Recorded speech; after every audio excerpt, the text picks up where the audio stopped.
مقدر حضور حق سے سلام آیا پیام آیا. اعوذ باللہ من الشیطان الرجیم. بسم اللہ الرحمن الرحیم. تمام سننے اور دیکھنے والوں کو السلام علیکم، اور آپ دیکھ رہے ہیں روحیل وائس چینل. حضرت محمد مصطفیٰ صلی اللہ علیہ وآلہ وسلم کا جشن ظہور عید میلاد النبی مبارک. حضرت محمد مصطفیٰ صلی اللہ علیہ وآلہ وسلم سن 570 عیسوی میں ربیع الاول کے مبارک مہینے میں پیدا ہوئے. ان کی پیدائش پر معجزات نمودار ہوئے جن کا ذکر قدیم آسمانی کتب میں بھی تھا. مثلا آتش کردہ فارس جو 1000 سال سے زیادہ عرصے سے روشن تھا بجھ گیا. مشکوات کی ایک حدیث ہے کہ جس کے مطابق حضور صلی اللہ علیہ وآلہ وسلم کا ارشاد ہے، میں اس وقت بھی نبی تھا جب آدم مٹی اور پانی کے درمیان تھے. میں ابراہیم علیہ السلام کی دعا، عیسیٰ علیہ السلام کی بشارت اور اپنی والدہ کا وہ خواب ہوں جو انہوں نے میری پیدائش کے وقت دیکھا، اور ان سے ایک ایسا نور ظاہر ہوا جس سے شام کے محلات روشن ہو گئے. جس سال آپ صلی اللہ علیہ وآلہ وسلم کی پیدائش ہوئی اس سے پہلے قریش معاشی بدحالی کا شکار تھے، مگر اس سال ویران زمین سرسبز و شاداب ہوئی، سوکھے ہوئے درخت ہرے بھرے ہو گئے اور قریش خوشحال ہو گئے. آپ صلی اللہ علیہ وآلہ وسلم کی تاریخ پیدائش کے بارے میں مختلف روایات ہیں. آپ صلی اللہ علیہ وآلہ وسلم کا نام آپ کے دادا حضرت عبد المطلب نے رکھا. یہ نام اس سے پہلے کبھی نہیں رکھا گیا تھا. آپ صلی اللہ علیہ وآلہ وسلم کی ولادت مکہ کے علاقے شاہ ابی طالب کے گھر ہوئی. وہ بعد میں کافی عرصہ ایک مسجد رہی جسے آج کل ایک کتب خانہ بنا دیا گیا ہے. آپ صلی اللہ علیہ وآلہ وسلم کا تعلق قریش عرب کے معزز ترین قبیلے بنو ہاشم سے تھا.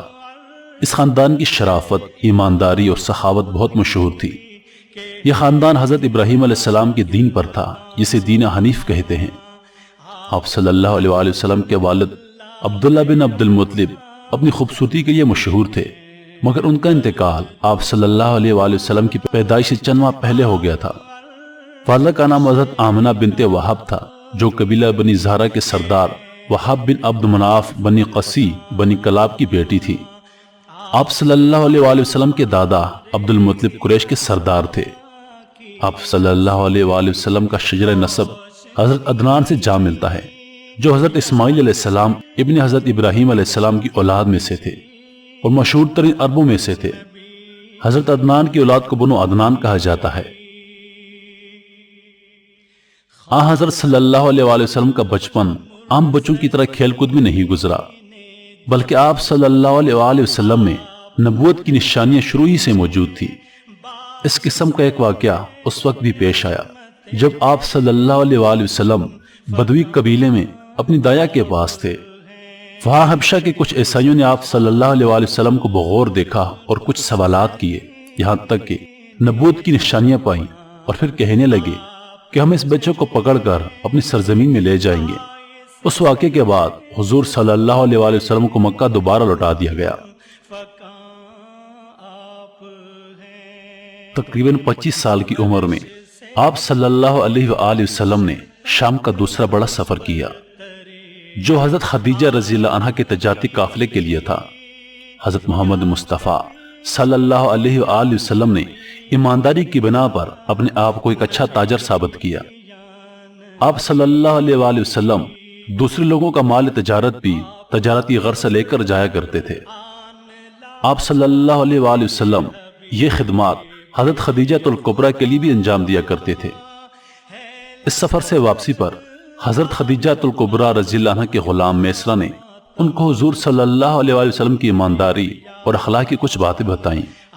انہوں نے جب یہ باتیں اپنے چچا زاد بھائی ورقہ بن نوفل کو بتائیں تو ورقہ بن نوفل نے کہا کہ جو باتیں آپ نے بتائی ہیں اگر صحیح ہیں تو یہ شخص یقیناً نبی ہے.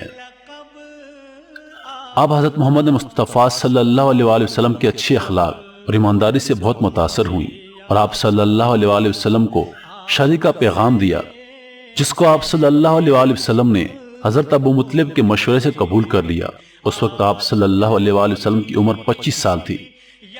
حضرت خدیجہ الکبریٰ رضی اللہ عنہا قریش کی مالدار ترین اور معزز ترین خواتین میں سے تھیں۔ حضرت خدیجہ رضی اللہ عنہا سے آپ صلی اللہ علیہ وآلہ وسلم کی 4 بیٹیاں حضرت زینب رضی اللہ عنہا، حضرت رقیہ رضی اللہ عنہا، حضرت ام کلثوم رضی اللہ عنہا اور حضرت بی بی فاطمہ رضی اللہ عنہا پیدا ہوئیں۔ حضرت محمد مصطفیٰ صلی اللہ علیہ وآلہ وسلم غور و فکر کے لیے مکہ سے باہر ایک غار حرا میں تشریف لے جایا کرتے تھے۔ یہ کوہ حرا کا ایک غار ہے جسے کوہ فاران بھی کہا جاتا تھا۔ 610 عیسوی میں فرشتہ جبریل علیہ السلام وحی لے کر تشریف لائے۔ اس وقت سورۃ العلق کی وہ آیات نازل ہوئیں جن کا تذکرہ شروع میں ہوا ہے۔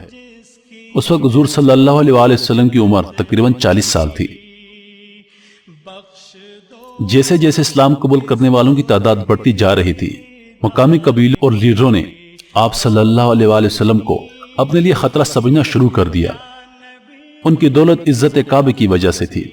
اگر وہ اپنے بت کعبے سے باہر پھینک کر ایک اللہ کی عبادت کرنے لگتے تو انہیں خوف تھا کہ تجارت کا مرکز ان کے ہاتھ سے نکل جائے گا۔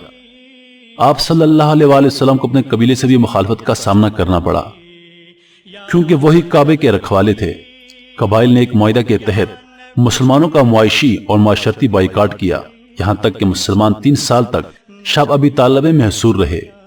یہ بائیکاٹ اس وقت ختم ہوا جب کعبہ پر لٹکے ہوئے معاہدے میں یہ دیکھا گیا کہ لفظ اللہ کے علاوہ تمام حروف دیمک کی وجہ سے کھائے گئے ہیں۔ جب مخالفت حد سے بڑھ گئی تو آپ صلی اللہ علیہ وآلہ وسلم نے اپنے ساتھیوں کو حبشہ، جہاں ایک عیسائی حکومت کرتا تھا، اس کی طرف ہجرت کرنے کی اجازت دے دی۔ مسجد اقصی، جہاں سے سفر معراج کی ابتدا ہوئی، 620 عیسوی میں آپ صلی اللہ علیہ وآلہ وسلم معراج پر تشریف لے گئے۔ اس سفر کے دوران آپ صلی اللہ علیہ وآلہ وسلم مکہ سے مسجد اقصی گئے اور وہاں تمام انبیاء کرام کی نماز کی امامت فرمائی۔ پھر آپ صلی اللہ علیہ وآلہ وسلم آسمانوں میں اللہ تعالیٰ سے ملاقات کرنے تشریف لے گئے۔ وہاں اللہ تعالیٰ نے آپ صلی اللہ علیہ وآلہ وسلم کو جنت اور دوزخ دکھائی۔ وہاں آپ کی ملاقات مختلف انبیاء کرام سے بھی ہوئی۔ اس سفر میں نماز بھی فرض ہو گئی۔ 622 عیسوی تک مسلمانوں کے لیے مکہ میں رہنا ممکن نہیں رہا تھا۔ کئی دفعہ مسلمانوں اور خود حضرت محمد مصطفیٰ صلی اللہ علیہ وآلہ وسلم کو تکالیف دی گئیں۔ اس وجہ سے آپ صلی اللہ علیہ وآلہ وسلم نے مسلمانوں کو مدینہ ہجرت کرنے کی اجازت دے دی۔ آپ صلی اللہ علیہ وآلہ وسلم کے حکم سے حضرت ابو بکر صدیق رضی اللہ عنہ کے ساتھ 622 عیسوی میں مدینہ کی طرف روانہ ہوئے اور اپنی جگہ حضرت علی رضی اللہ عنہ کو امانتوں کی واپسی کے لیے چھوڑا۔ حضور صلی اللہ علیہ وآلہ وسلم کے مدینہ پہنچنے پر ان کا انصار نے شاندار استقبال کیا اور اپنے تمام وسائل پیش کر دیے۔ جب آپ صلی اللہ علیہ وآلہ وسلم مدینہ پہنچے تو انصار استقبال کے لیے آئے اور خواتین چھتوں پر سے دیکھ رہی تھی اور دف بجا کر کچھ اشعار پڑھ رہی تھی جن کا ترجمہ یہ ہے کہ ہم پر 14ویں کی رات کا چاند طلوع ہو گیا، وداع کی پہاڑیوں سے ہم پر شکر واجب ہے جب تک کوئی اللہ کو پکارنے والا باقی رہے۔ درود سلام پیارے محمد صلی اللہ علیہ وآلہ وسلم پر جن پر ہماری آل اولاد، ہمارے والدین اور سب قربان۔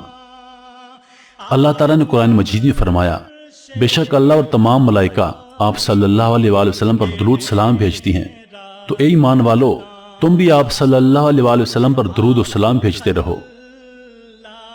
میرے پیارے بھائیو اور دوستو، آئیے ہم بھی اپنے آقا کا جشن ظہور منائیں اور درود اور سلام کی محافل سجائیں اور ہمیشہ اپنے آقا کی غلامی پر ناز کریں اور مرتے دم تک ان کی ہر بات پر عمل کرنے اور ان پر بے شمار درود و سلام بیچتے رہنے کی دعا کریں، آمین۔ مزید ویڈیوز دیکھنے کے لیے ہمارے چینل کو سبسکرائب کریں اور دن کی تازہ ترین اپڈیٹس کے لیے چینل پر موجود گھنٹی کے بٹن کو دبائیں۔ اللہ پاک آپ سب کا حافظ و نگہبان۔ والسلام۔